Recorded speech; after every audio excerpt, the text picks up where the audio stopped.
Outsourcing ఉద్యోగులకు సమాన పనికి సమాన వేతనం ఇచ్చి వారిని ప్రభుత్వ ఉద్యోగుల్లో చూస్తామని 2019 ఎన్నికల మేనిఫెస్టోలో చెప్పిన జగన్మోహన్ రెడ్డి ఆ తర్వాత ఆ మాట నిలబెట్టుకోవడాన్ని వాళ్ళ నిర్లక్ష్యాన్ని గురి చేయడాన్ని ఏ రకంగా చూడొచ్చు అంటారు?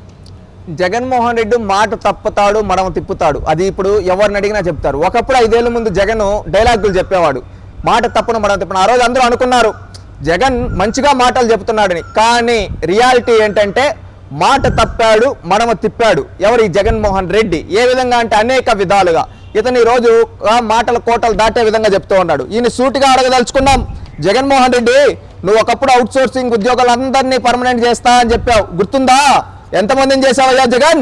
మళ్ళీ ఇంకొకటి, నువ్వు ఈ రోజు వాళ్ళని అవుట్సోర్సింగ్ ఉద్యోగులను ఏ విధంగా మోసం చేసావు ఒక్కసారి చెప్తాను చూడండి. ఒకప్పుడు నువ్వు అవుట్సోర్సింగ్ ఉద్యోగులందరికీ ఈ విధంగా ఉంటుందన్నావు. ఈ రోజేమో సమాన పనికి సమాన వేతనం అని కుట్ర. ఏ విధంగా అంటే సంక్షేమ పథకాలు వాళ్ళకి దూరం చేశావు. కుటుంబాలను పోషించలేక ఈరోజు ఉద్యోగాలు సతమతం అవుతున్నారు ఎంతోమంది. వాళ్ళకి ఇచ్చే జీతాల్లో వ్యత్యాసం చూపిస్తున్నావు. ఈఎస్ఐ పిఎఫ్కు వాళ్ళకి గతి లేదు, ఎందుకంటే నువ్వు ఆపేశావు. మంత్రి కలెక్టర్ చెప్పిన వారినే నువ్వు రక్షిస్తున్నావు, మిగతా వాళ్ళందరినీ పక్కన పెట్టేశావు. రేషన్ కార్డు పింఛన్లో రద్దు చేసావు వాళ్ళ ఇళ్లలో ఎవరికన్నా ఉంటే. ఈ విధంగా వాళ్ళని అడుగడుగున అన్యాయం చేస్తూ ఉన్నావు కదయ్యా. అవుట్సోర్సింగ్ ఉద్యోగులకు సమాన పనికి సమాన వేతనం ఇచ్చి వారిని ప్రభుత్వ ఉద్యోగులుగా చూస్తామని 2019 ఎన్నికల మేనిఫెస్టోలో నువ్వు పేర్కొన్నావు.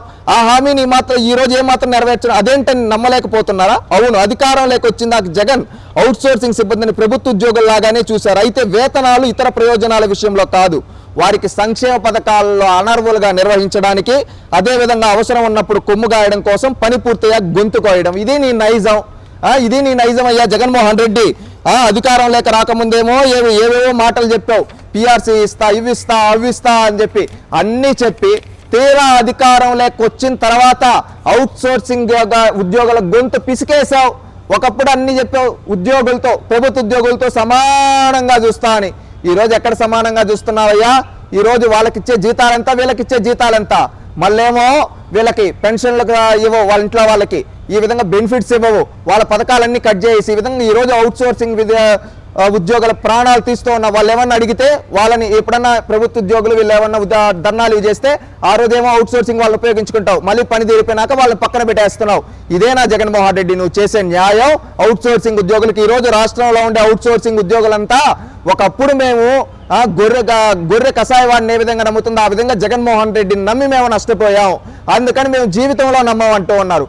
అవుట్సోర్సింగ్ ఉద్యోగులారా గుర్తు చేసుకోండి, గతంలో జగన్మోహన్ రెడ్డి ఏ విధమైన హామీలు ఇచ్చాడు మనకు, అనేక రకాలుగా చెప్పి ఆ రోజు మనల్ని నమ్మించాడు. తీరా అధికారంలోకి వచ్చిన తర్వాత మనకు ఒక్క బెనిఫిట్ రాలేదు, ఒక్క స్కీమ్ రాలేదు, అన్ని రద్దు చేశాడు ఈ జగన్మోహన్ రెడ్డి. అది గుర్తుపెట్టుకోండి.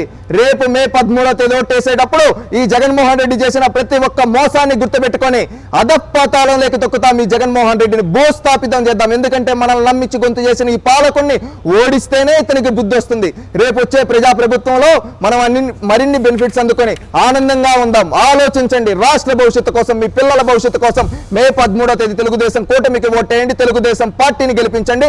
రాష్ట్రాన్ని కాపాడుకున్నాం. రాష్ట్రం గెలవాలంటే జగన్ పోవాలి.